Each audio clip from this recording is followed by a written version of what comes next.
ঠাকুরগাঁয়ে প্রায় ১৫ বছর আগে সংঘটিত এক শিশু ধর্ষণ মামলার রায় ঘোষণা করেছে শিশু সহিংসতা দমন ট্রাইব্যুনাল। রায়ে ৩ আসামিকে আমৃত্যু কারাদণ্ড এবং আরও ৩ আসামিকে যাবজ্জীবন সশ্রম কারাদণ্ড দেওয়া হয়েছে।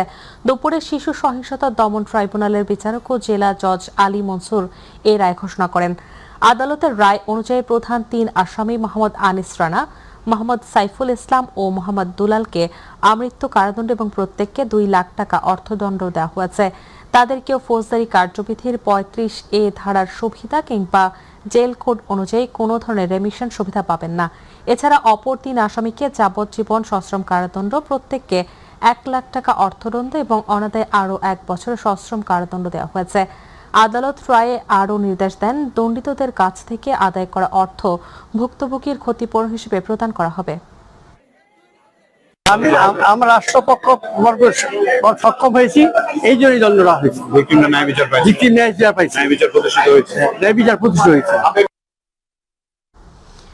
বিএনপির চেয়ারপারসনের উপদেষ্টা আমানুল্লাহ আমান বলেছেন, রিয়াজ, আবু সাইদ, ওয়াসিম সহ জুলাইয়ের শহীদরা নিজেদের রক্ত দিয়ে প্রমাণ করে গেছেন জনগণের ভোটাধিকার কেউ কেড়ে নিতে পারে না। জুলাই শহীদদের আত্মার শান্তি নিশ্চিত করতে হলে বাংলাদেশকে ফ্যাসিবাদ মুক্ত রাখতে হবে।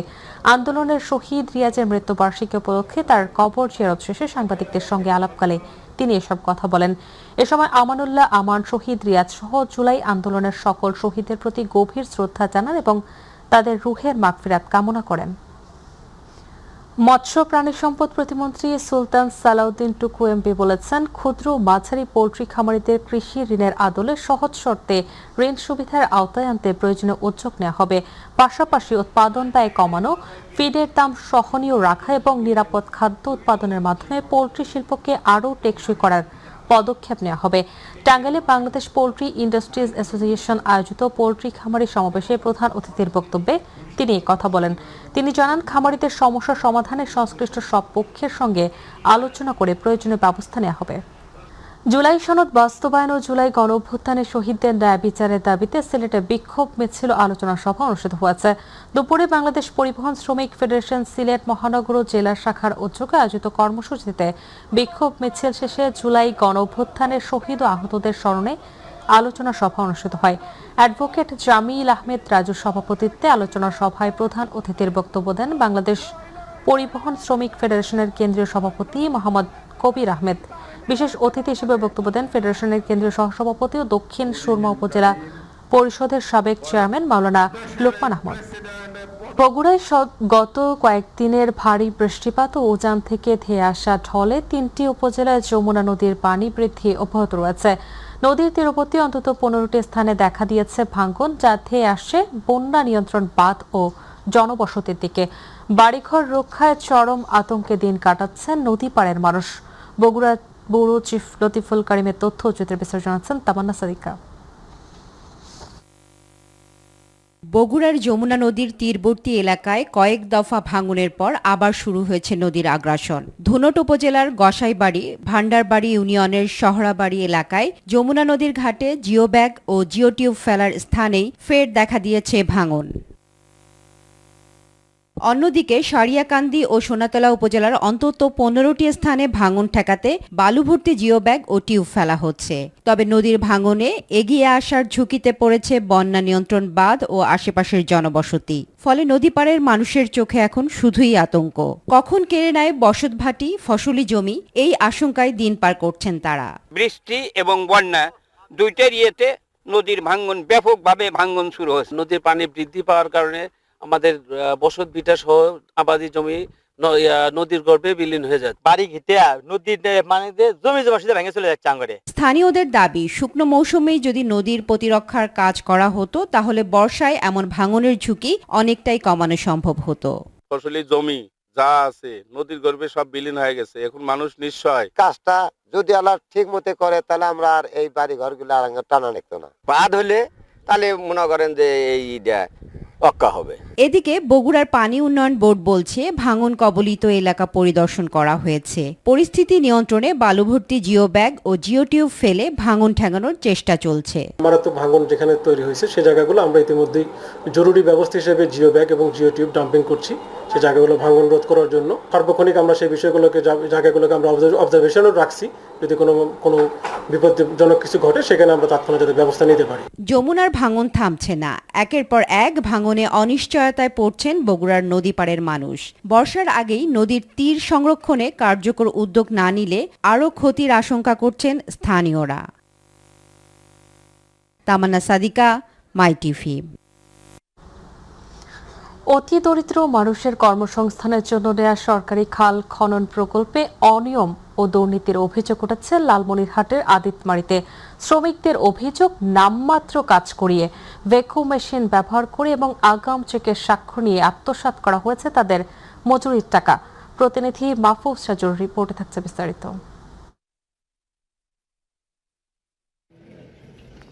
অতি দরিদ্র মানুষের কর্মসংস্থান নিশ্চিত করতে আদিতমারী উপজেলার সাপটিবাড়ি ইউনিয়নের ঝড়িরপাড় থেকে ভেলাবাড়ি ইউনিয়নের ঢুসেরডেরা সেতু পর্যন্ত প্রায় 1.5 কিলোমিটার খাল খননের জন্য সরকার বরাদ্দ দেয় 38 লাখ টাকা।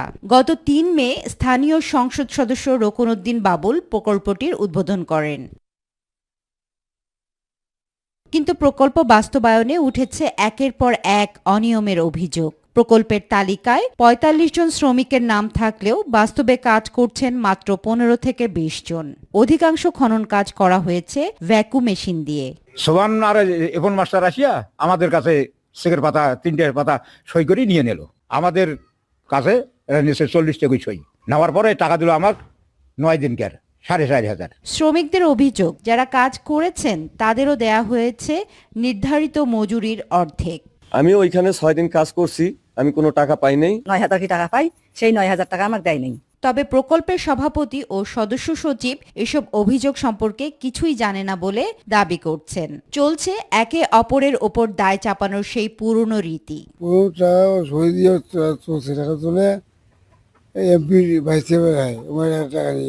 লেবারের সাথে আমার কোনো সম্পর্ক নাই। এমপির পিএ সে পুরো প্রকল্প দেখাশোনা বা তারা যেভাবে ইয়া করছে সেইভাবেই। শুধু আমি হলো স্বাক্ষর আমার কাছে কি নিছে, আর এই বিষয়ে আমি কিছু জানি না, লেবাররা কত টাকা পাইলো কি না পাইলো।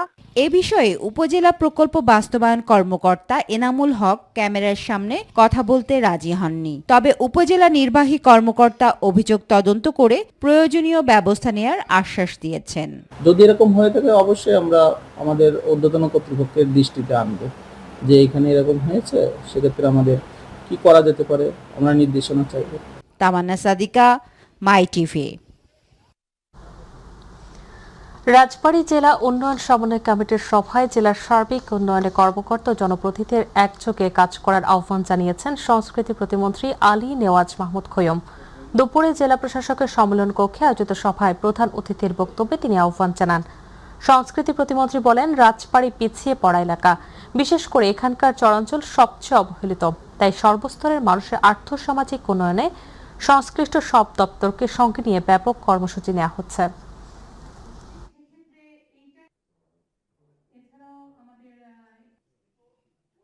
এই এলাকা একটি পশ্চাৎপদ এলাকা। এখানকার আর্থসামাজিক উন্নয়নের জন্য আমাদের নানাবিধ কর্মসূচি নিতে হবে। এখানে সবচেয়ে পিছিয়ে পড়া অঞ্চল আমাদের এখানে হলো চর অঞ্চল।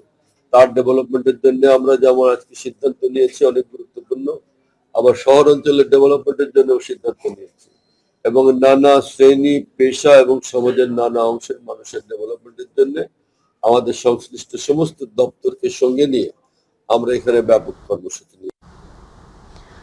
কক্সবাজারের টেকনাফ উপজেলার হিলা ইউনিয়নের গহীন পাহাড়ে অভিযান চালিয়ে অপহরণ মামলার প্রধান আসামি মোহাম্মদ রাসেল ও তার সহযোগী আরমানকে গ্রেপ্তার করেছে র্যাব 15। দুপুরে সংবাদ সম্মেলনে র্যাব 15 এর উপ অধিনায়ক মেজর মারুফ জানান, গত 26 জুন সংঘবদ্ধ অপহরণকারী চক্র 4 জনকে অপহরণ করে তাদের পরিবারের কাছে মোট 20 লাখ টাকা মুক্তিপণ দাবি করে এবং নির্যাতন চালায়। পরে বাহারছড়ার পাহাড়ে অভিযান চালিয়ে 4 অপহৃতকে অক্ষত অবস্থায় উদ্ধার করে র্যাব। তিনি আরও জানান, এই ঘটনায় দায়ের হওয়া মামলার ভিত্তিতে হিলিলার জুম্মাপাড়া এলাকায় অভিযান চালিয়ে 2 অপহরণকারীকে গ্রেপ্তার করা হয়েছে। অপহরণের ঘটনা যেগুলো হচ্ছে সেগুলো সোললি যে মানে শুধুমাত্র অপহরণের উদ্দেশ্যে বা মুক্তি করার উদ্দেশ্যে, বিষয়টা সেরকম না। এর সাথে মাদকও সংশ্লিষ্ট আছে এবং বিভিন্ন ক্ষেত্রে অসচেতনতামূলক যেরকম হচ্ছে অনলাইনের ফাঁদে পড়ে আসতেছেন, অনেকে এসে দেখা যাচ্ছে এটা মানে অপহরণের ইয়াতে পড়ে গেছেন। বগুড়ায় ডিবি পুলিশের হেফাজতে আসাদুজ্জামান নামের এক হত্যা মামলার আসামি আত্মহত্যা করার ঘটনা ঘটেছে। সকালে বগুড়া ডিবি কার্যালয়ের হাজতখানার ভিতর থেকে এই ঘটনা ঘটে। বগুড়া অতিরিক্ত পুলিশ সুপার সংবাদ সম্মেলন করে জানায়, গত কয়েকদিন আগে সিএনজি চালিত একটি অটোরিকশার চালক হত্যা মামলার আসামিকে গতকাল রাতে শহরের বউবাজার এলাকা থেকে আটক করে ডিবি কার্যালয়ে রাখা হয়। রাতে জিজ্ঞাসাবাদ শেষে তাকে হাজতখানায় রাখা হলে আসামি বাথরুমের ভিতরে গলায় ফাঁস দিয়ে আত্মহত্যা করার চেষ্টা করে। পরে তাকে উদ্ধার করে হাসপাতালে নিয়ে গেলে চিকিৎসাধীন অবস্থায় তার মৃত্যু হয়। 26 খ্রিস্টাব্দ বউবাজার এলাকা থেকে 3 জন অজ্ঞাতনামা ব্যক্তি একটা সিএনজিতে করে সারিয়াকান্দি যায় এবং সেখানে ওই চালককে হত্যা করে। তারা মুন্সিগঞ্জের সিরাজদি খান উপজেলার জৈনসার ইউনিয়নের ভাটিংভোগ গ্রামে পুকুর থেকে শম্ভু ভদ্র নামে এক বৃদ্ধের মরদেহ উদ্ধার করেছে পুলিশ। সকালে স্থানীয়দের দেওয়া খবরের ভিত্তিতে সিরাজদি খান থানা পুলিশ ঘটনাস্থলে পৌঁছে মরদেহটি উদ্ধার করে। পুলিশ ও স্থানীয় সূত্রে জানা যায়, ভোর 3টা থেকে 5টার মধ্যে যে কোনো সময় শম্ভু ভদ্র বাড়ি থেকে বের হয়ে অসাবধানতাবশত গ্রামের শ্যামল নামে এক ব্যক্তির পুকুরে পড়ে যান। এতে পানিতে ডুবে তার মৃত্যু হয় বলে ধারণা করা হচ্ছে। সকাল 9টার দিকে স্থানীয় একটি চায়ের দোকানে থাকা এক ব্যক্তি পুকুরে মরদেহ ভাসতে দেখে এলাকাবাসীকে বিষয়টি জানান।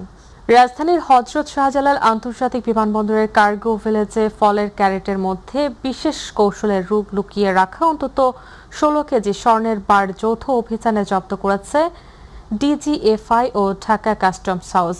প্রাথমিকভাবে ধারণা করা হচ্ছে, চোরাচালান চক্র বিদেশ থেকে আনা ফলের চালানের আড়ালে স্বর্ণ পাচারের চেষ্টা করছিল। গোয়েন্দা তথ্যের ভিত্তিতে কার্গো ভিলেজে অভিযান চালিয়ে ফলের ক্যারেটের ভেতরে ও বিশেষভাবে লুকিয়ে রাখা স্বর্ণের বারগুলো উদ্ধার করা হয়। উদ্ধার হওয়া স্বর্ণের মোট পরিমাণ অন্তত 16 কেজি বলে জানা গেছে। এই ঘটনায় জড়িতদের শনাক্ত গ্রেপ্তারে অভিযান অব্যাহত রয়েছে। এছাড়া স্বর্ণের প্রকৃত মালিক, চালানের উৎস এবং এর সঙ্গে জড়িত চোরাচালান চক্র সম্পর্কে তদন্ত চলছে। ঢাকা আরিচা মহাসড়কের মানিকগঞ্জের শিবালয় উপজেলার বড়ঙ্গাইল এলাকায় যাত্রীবাহী বাস নিয়ন্ত্রণ হারিয়ে খালে পড়ে একজন নিহত হয়েছে। সকাল 8টার দিকে এই দুর্ঘটনাটি ঘটে। দুর্ঘটনায় ঘিওর উপজেলার ফুলহারা গ্রামের দেলোয়ার হোসেন নামের এক যাত্রী নিহত হয়েছে। এই ঘটনায় আহত হয়েছেন অন্তত 20 জন। আহতদের স্থানীয় হাসপাতালে চিকিৎসা দেওয়া হয়েছে।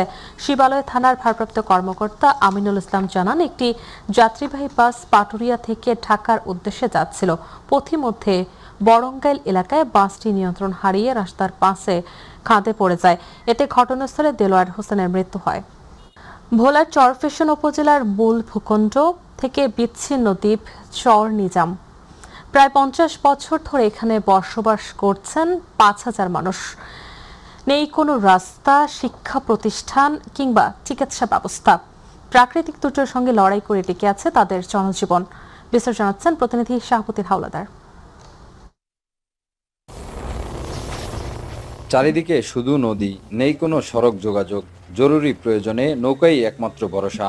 ভোলার চরপেশনের বিচ্ছিন্ন দ্বীপ চর নিজামে প্রতিদিনের জীবনযাত্রা যেন এক কঠিন সংগ্রাম। প্রায় 5 দশক আগে এই চরে বসতি গড়ে ওঠে। বর্তমানে এখানে বসবাস করছেন প্রায় 5000 মানুষ। তবে তাদের অধিকাংশেরই নেই নিজস্ব কোনো জমি। সরকারি খাস জমিতেই ভূমিহীন পরিবারগুলো বসবাস করছেন। আমাদের একটা যাতায়াতের কোনো লাইন নাই, একটা স্কুল নাই, প্রাইমারি স্কুল নাই, একটা রাস্তা নাই, একটা ঘাট নাই। আমরা এগুলি নিয়ে যুদ্ধ করে বাঁচতেছি। সাধারণ মানুষ যারা আছি আমরা ভূমিহীন হিসাবে থাকতেছি, আমাদের কোনো জমি জমা নেই। জীবিকার প্রধান উৎস কৃষি ও মাছ ধরা, কিন্তু প্রতিনিয়ত প্রাকৃতিক দুর্যোগ, জলোচ্ছ্বাস আর নদী ভাঙনের সঙ্গে লড়াই করেই টিকে থাকতে হচ্ছে তাদের। গরু দুগা আছে, ছাগল দুগা আছে, মানুষ এদিন লই খারাইতে এদি পানি লই দা, মুরকাশ পানি লই দা। এই দেখেন কত পানি আইতে আছে, আমরা কত কষ্টতে এই দেশে চলতাম আছি, চলি। সরকারি জমি সরকার যদি এগরে কাঠ বন্দোবস্ত দেয়, আমরা জিয়ানো আল্লাহ আঙ্গ জায়গা রাখছে, আমরা হিয়ানো জম। স্থানীয়দের অভিযোগ, দীর্ঘদিন ধরে চরনিজাম মনপুরা উপজেলার উত্তর সাকচিয়া ইউনিয়নের সঙ্গে যুক্ত থাকলেও তারা পাননি তেমন কোনো সরকারি সুবিধা। সম্প্রতি মৌজা পরিবর্তনের মাধ্যমে দ্বীপটি চরপেশন উপজেলার ঢালচর ইউনিয়নের আওতায় আনা হয়েছে। তাই ঢালচর ইউনিয়নের বাসিন্দা হিসেবেই থাকতে চান তারা। জমি দাবি করে এই চরের নামে একটা রিট দাখিল কইরা এই চরটাকে মনপুরার সাথে আবার নিতে চায় যে একটা ওয়ার্ড করে, কিন্তু আমরা মনপুরা উপজেলা চাই না, আমরা চরনিজামবাসী চাই এই চরটা যেন চরবিহীন উপজেলার সাথে থাকে। সংশ্লিষ্টরা বলছেন বর্তমানে দ্বীপটির ভূমি জরিপ কার্যক্রম চলমান রয়েছে। জরিপ শেষ হলে এ বিষয়ে স্থায়ী সমাধানের পথ তৈরি হবে। আগে ছিল মনপুরার সাথে, পরে জয়প্রসন্নের সাথে যুক্ত করা হয়েছে। তো মনপুরা থেকে আংশিক জমি হলো বন্দোবস্ত দেওয়া হয়েছে, বুঝছেন। আবার ভূমি অফিসের কথা হলো এটা যেহেতু চর জেগে উঠছে, সুতরাং এটা 1 নম্বর খাসখতিয়ানের ভুক্ত হওয়ার কথা। এই জন্য হলো এই সবগুলো বিষয় বিবেচনা করে জরিপ বিভাগ যাদের নামে রেকর্ড দিবে মূলত তারাই আগাবে। বিচ্ছিন্ন এই দ্বীপের মানুষগুলো এখনো মৌলিক অধিকার থেকে বঞ্চিত। তাদের প্রত্যাশা দ্রুত কার্যকর পদক্ষেপের মাধ্যমে যোগাযোগ ব্যবস্থা এবং আশ্রয়স্থলের ব্যবস্থা করা হবে, এমনটাই প্রত্যাশা করছেন চরাঞ্চলের এসব মানুষ। শাহাবুদ্দিন হাওলাদার, মাই টিভি নিউজ, চরফ্যাশন। চট্টগ্রামের সীতাকুণ্ডে পৃথক সড়ক দুর্ঘটনায় 2 জন নিহত হয়েছেন। একই ঘটনায় যাত্রীবাহী একটি বাস উল্টে অন্তত 15 জন আহত হয়েছেন। সকালে ঢাকা চট্টগ্রাম মহাসড়কের কুমিরা ইলিয়াস ফিলিং স্টেশন এলাকায় চট্টগ্রাম থেকে ঢাকাগামী জোনাকি পরিবহনের একটি বাস নিয়ন্ত্রণ হারিয়ে উল্টে গেলে এই দুর্ঘটনা ঘটে। আহতদের উদ্ধার করে চট্টগ্রাম মেডিকেল কলেজ হাসপাতালে নেওয়া হলে চিকিৎসাধীন অবস্থায় একজনের মৃত্যু হয়। অন্যদিকে একই সকালে উপজেলার রয়্যাল গেট এলাকায় মহাসড়ক পার হওয়ার সময় অজ্ঞাত একটি গাড়ির ধাক্কায় এক পথচারী নিহত হন। মেহেরপুরের গাংনী এতিমখানায় এক এতিম শিশুর রহস্যজনক মৃত্যু হয়েছে। আজ সকাল 10টার দিকে মাদ্রাসা কক্ষের মধ্যে পড়ে থাকা অবস্থায় তাকে হাসপাতালে নেওয়া হলে চিকিৎসকরা মৃত ঘোষণা করেন। ওই শিশুর নাম হাসান, সে গাংনী আজান গ্রামের বিপ্লব হোসেনের ছেলে। গাংনী এতিমখানার সুপারিনটেন্ডেন্ট মিজানুর রহমান জানান, সকালে খাবার শেষে সকলেই বাইরে কাজে গেলেও শিশু হাসান রুমে ছিলেন। কিছুক্ষণ পর 2 এতিম শিশু রুমে এসে হাসানকে মেঝেতে পড়ে থাকতে দেখে। তখন তড়িঘড়ি করে হাসানকে নিয়ে গাংনী স্বাস্থ্য কমপ্লেক্সে নিয়ে আসলে কর্তব্যরত চিকিৎসক তাকে মৃত ঘোষণা করেন। শিশুটি মানসিক প্রতিবন্ধী ছিল। এতিম শিশু হিসেবে সে মাদ্রাসায় লালন পালন হচ্ছিল। গাংনী উপজেলা স্বাস্থ্য কমপ্লেক্সের কর্তব্যরত চিকিৎসক মাহবুব রহমান নয়ন জানান, শিশুটিকে হাসপাতালে নিয়ে আসার আগেই মৃত্যু হয়েছে। তার গলায় সন্দেহজনক দাগ রয়েছে। মরদেহের ময়নাতদন্ত হলেই মৃত্যুর সঠিক কারণ জানা যাবে। সংবাদ পাওয়ার পরে ঘটনাস্থলে গিয়েছে, হাসপাতালে যাওয়ার পরে সেখানে সুরতহাল রিপোর্ট প্রস্তুত করেছে। সুরতহাল রিপোর্ট প্রস্তুত হয়ে গেলে আমরা মৃত্যুর মূল রহস্য জানার জন্য লাশটি ময়নাতদন্তের জন্য সদর হাসপাতালে পাঠাবো। তারপরে পোস্টমর্টম রিপোর্ট পেলে তখনই মৃত্যুর মূল কারণটা জানা যাবে। মাদারীপুরের কালকিনি উপজেলায় পারিবারিক কলহের জেরে স্ত্রী জোবেদা বেগমকে গলা কেটে হত্যার অভিযোগ উঠেছে স্বামীর বিরুদ্ধে। এই ঘটনায় অভিযুক্ত স্বামী সুলতান সর্দারকে গ্রেফতার করেছে পুলিশ। শনিবার রাত 11:30টার দিকে উপজেলার বাঁশগাড়ি ইউনিয়নের আউলিয়ারচর গ্রামের 7 নং ওয়ার্ড এলাকায় এই ঘটনা ঘটে। পুলিশ জানায়, প্রাথমিকভাবে এটি পারিবারিক বিরোধের জেরে সংঘটিত হত্যাকাণ্ড বলে ধারণা করা হচ্ছে।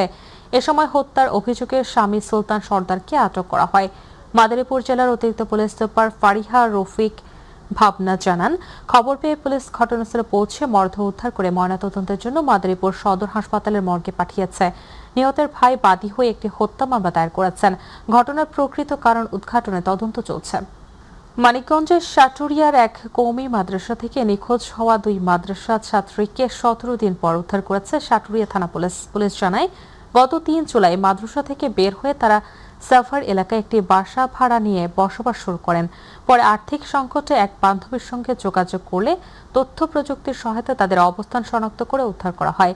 সাটুরিয়া থানার ওসি মোশাররফ হোসেন জানান, প্রাথমিকভাবে ধারণা করা হচ্ছে দীর্ঘদিন মাদ্রাসায় পড়াশোনার পর তারা ভিন্নভাবে জীবন করার পরিকল্পনায় বেরিয়ে যান। বিষয়টি তদন্ত করে তাদের উদ্ধার করা হয়েছে। মেহেরপুরের গাংনীর সীমান্তবর্তী এলাকায় বৃক্ষরোপণ কর্মসূচি শুরু করেছে বিজিবি। সেক্টর সদর দপ্তর কুষ্টিয়া ও 47 ব্যাটালিয়ন বিজিবি কুষ্টিয়ার উদ্যোগে আজ রবিবার বেলা 11টার দিকে গাংনী উপজেলার সীমান্তবর্তী তেঁতুলবাড়িয়া সরকারি প্রাথমিক বিদ্যালয় প্রাঙ্গণে এই বৃক্ষরোপণ কর্মসূচির উদ্বোধন ও শিক্ষার্থীদের মাঝে 2 শতাধিক বিভিন্ন ধরনের চারা বিতরণ করা হয়। এ সময় উপস্থিত ছিলেন 47 ব্যাটালিয়ন বিজিবি কুষ্টিয়ার সহকারী কমিশনার নুরুল হুদা। মৌলভীবাজার জেলার জুড়িতে আইনশৃঙ্খলা রক্ষা ও জননিরাপত্তা জোরদারকরণে জুড়ি থানা এলাকায় সিসিটিভি ক্যামেরা স্থাপনের উদ্বোধন করা হয়েছে। রবিবার দুপুরে থানার সিসিটিভি ক্যামেরা স্থাপনের উদ্বোধনী অনুষ্ঠানে প্রধান অতিথি হিসেবে উপস্থিত ছিলেন মৌলভীবাজার 1 আসনের সংসদ সদস্য নাসির উদ্দিন আহমেদ মিঠু এমপি। অনুষ্ঠানে বিশেষ অতিথি হিসেবে উপস্থিত ছিলেন মৌলভীবাজারের পুলিশ সুপার মোহাম্মদ মনিরুল ইসলাম। এ সময় আরও উপস্থিত ছিলেন জুড়ি থানার ওসি মোহাম্মদ রফিকুল ইসলাম, উপজেলা বিএনপির সভাপতি মাসুম রেজা, সাধারণ সম্পাদক মতিউর রহমান চুন্নু, সিনিয়র সহসভাপতি আব্দুল কায়ুম, পশ্চিম জৌড়ি ইউনিয়ন পরিষদের চেয়ারম্যান সিরাজুল ইসলাম, বিএনপি নেতা নাজমুল ইসলাম, মামুনুর রশিদ। দিন থেকে আমাদের একটা প্রত্যাশা ছিল, বিশেষ করে আইন শৃঙ্খলা বাহিনীর যারা দায়িত্ব পালন করতেছেন মৌলভীবাজার জেলার অধীনস্থ জুড়ি, বড়লেখা সহ আরো বিভিন্ন থানায়, যে আমরা যেন আইন শৃঙ্খলাকে সহায়তা করার জন্য সিসি ক্যামেরার আওতায় আমাদের এই উপজেলাকে নিয়ে আসার জন্য। সাভার উপজেলার বিভিন্ন এলাকায় বৈধ গ্রাহকরা 8 থেকে 10 বছর ধরে নিয়মিত গ্যাস বিল পরিশোধ করেও নিরবিচ্ছিন্ন গ্যাস না পাওয়ার অভিযোগে তিতাসের সাভার আঞ্চলিক অফিস ঘেরাও করে বিক্ষোভ করেছেন। বিক্ষোভকারীরা অভিযোগ করেন 2017 সাল থেকে গভীর রাতে সামান্য গ্যাস পাওয়া গেলেও বর্তমানে একেবারেই গ্যাস মিলছে না। এতে রান্নাবান্না ব্যাহত হওয়ায় অনেককে হোটেলের খাবার খেতে এবং অতিরিক্ত খরচে সিলিন্ডার গ্যাস ব্যবহার করতে হচ্ছে। পরে তারা তিতাস গ্যাসের ডেপুটি ম্যানেজিং ডিরেক্টরের কাছে স্মারকলিপি দিয়ে 3 দিনের মধ্যে সমস্যার সমাধানের দাবি জানান। অন্যথায় কঠোর আন্দোলনের হুঁশিয়ারি দেন তারা। আমরা যে রীতিমতো গ্যাস বিল দিয়ে আসছি, আমাদের এলাকায় আমরা মোটামুটি একটা জরিপ করছি, তাতে প্রতি মাসে 1.5 কোটি টাকা দিই। কোনো গ্যাসই নেই, 24 ঘন্টা গ্যাস নেই। আমরা অনেকবার জানানোর পরে এরা কোনো পদক্ষেপ গ্রহণ করে নাই, কিন্তু আমরা প্রতি মাসে ঠিক মতো বিল দিয়ে আসতেছি। আমাদের এই মা বোনদের কষ্ট দূর করেন, কারণ আমরা প্রত্যেকটা বাড়িতে আমাদের ভাড়াইতে আছে, সব আছে। এই ভাড়াইটারা এখন থেকে বিল দিবেন, আমাদের বইলা দিছে, আমরা বিল দিব না। আপনারা দয়া করে যাতে আমরা অবিলম্বে গ্যাস পাই সেই ব্যবস্থা করার জন্য আপনাদের কাছে আমরা অনুরোধ জানাচ্ছি। বরগুনার বেতাগীতে বিষখালী নদীর তীব্র ভাঙনের শিক্ষা প্রতিষ্ঠান, বসতবাড়ি ও কৃষি জমি হুমকির মুখে পড়েছে। এ অবস্থায় দ্রুত ব্লক নির্মাণ করে নদী ভাঙন রোধের দাবিতে বলইপুনিয়া মাধ্যমিক বিদ্যালয়, জমির উদ্দিন মাধ্যমিক বিদ্যালয়, প্রাথমিক বিদ্যালয়ের শিক্ষক শিক্ষার্থী এবং এলাকাবাসী মানববন্ধন করেছেন। বক্তারা বলেন, ভাঙনের কারণে বেড়ি বাঁধও ঝুঁকিপূর্ণ হয়ে পড়েছে। দ্রুত ব্যবস্থা না নিলে শিক্ষা প্রতিষ্ঠান, বসতবাড়ি ও ফসলি জমি নদী গর্ভে বিলীন হয়ে যাওয়ার আশঙ্কা রয়েছে। সরকার ও চিফ মহোদয়ের কাছে আমাদের অত্যন্ত দাবি বা তার কাছে আমরা সাহায্য চাইছি যে এই নদী ভাঙনের বিরুদ্ধে যেন কিছু পদক্ষেপ নেন। অনেক বাড়িঘর অলরেডি ভেঙে গেছে, তারা নিরুপায় হইয়া বিভিন্ন জায়গায় বিভিন্ন আশ্রয় কেন্দ্রে এই ব্যবস্থা নিচ্ছে। মাননীয় প্রধানমন্ত্রী এবং আমাদের বর্তমান এমপি মহোদয়, চিফ হুইপ মহোদয় সাহেব নুরুল ইসলাম মনি সাহেব, তার কাছে আকুল আবেদন জানাচ্ছি আমাদের এই নদী ভাঙন রোধে যাতে কার্যকর পদক্ষেপ খুব দ্রুততম সময়ে নেওয়া হয় এবং তাদের সদয় হস্তক্ষেপ কামনা করছি। যশোরে সপ্তাহব্যাপী বৃক্ষ মেলা শুরু হয়েছে। টাউন হল ময়দানে জেলা প্রশাসক মোহাম্মদ আশেক হাসান মেলার উদ্বোধন করেন। মেলায় 31টি হলে দেশি বিদেশি বিভিন্ন প্রজাতির গাছ প্রদর্শন করা হয়েছে। উদ্বোধনী অনুষ্ঠানে 200 শিক্ষার্থীর মধ্যে বিনামূল্যে গাছের চারা বিতরণ করা হয়। জেলা প্রশাসক বলেন, পরিবেশের ভারসাম্য রক্ষায় গাছ লাগানোর বিকল্প নেই। জাতীয় কর্মসূচির অংশ হিসেবে আগামী 5 বছরে যশোর জেলায় 15 লাখ গাছ লাগানো হবে।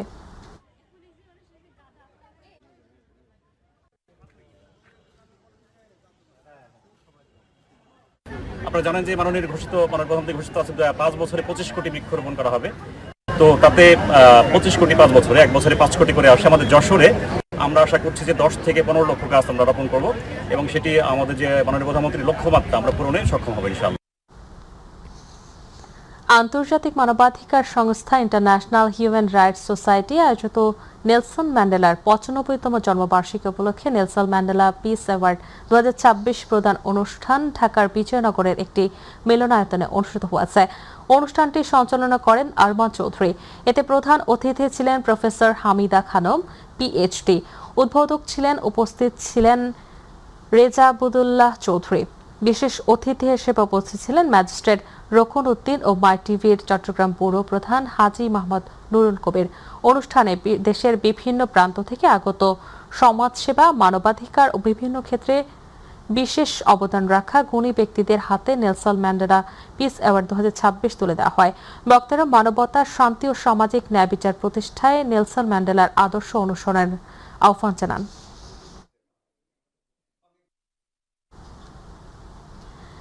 Real estate and housing association of Bangladesh Chattogram রিজিয়নের নবগঠিত রিজিওনাল কমিটি উপকমিটির 2026-2028 পরিচিতি আলোচনা সভা অনুষ্ঠিত হয়েছে। গতকাল বিকেলে রিহ্যাব চট্টগ্রাম রিজিওনাল অফিসের কনফারেন্স হলে আয়োজিত অনুষ্ঠানে প্রধান অতিথি ছিলেন রিহ্যাবের প্রেসিডেন্ট ডক্টর আলী আফজাল। অনুষ্ঠানে সভাপতিত্ব করেন রিহ্যাবের ভাইস প্রেসিডেন্ট ও চট্টগ্রাম রিজিওনাল কমিটির চেয়ারম্যান মোহাম্মদ মোর্শেদুল হাসান। সভায় নবনির্বাচিত কমিটির সদস্যদের পরিচয় করিয়ে দেওয়া এবং চট্টগ্রামের আবাসন খাতের উন্নয়ন, বিনিয়োগ বৃদ্ধি, গ্রাহক সেবা এবং ভবিষ্যৎ কর্মপরিকল্পনা নিয়ে মতবিনিময় করা হয়। বক্তারা আবাসন শিল্পের টেকসই উন্নয়নে সম্মিলিতভাবে কাজ করার প্রত্যয় ব্যক্ত করেন।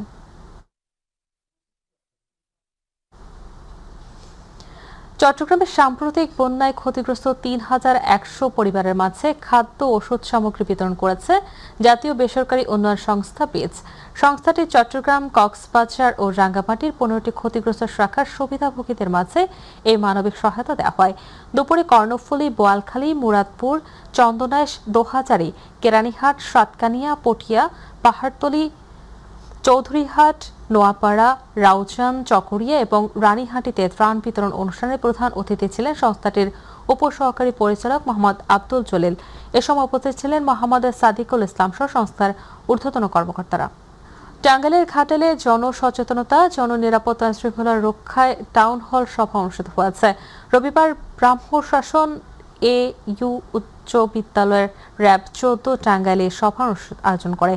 অনুষ্ঠানে প্রধান অতিথি ছিলেন র্যাব 14 CPC 3 এর সিনিয়র সহকারী পরিচালক শামসুর রহমান শামস। বক্তারা বলেন, নিরাপদ ও অপরাধমুক্ত সমাজ গঠনে জনগণ ও আইনশৃঙ্খলা বাহিনীর সম্মিলিত উদ্যোগ অপরিহার্য। সভায় স্থানীয় জনপ্রতিনিধি, শিক্ষক, শিক্ষার্থী ও বিভিন্ন শ্রেণী পেশার মানুষ অংশ নেন।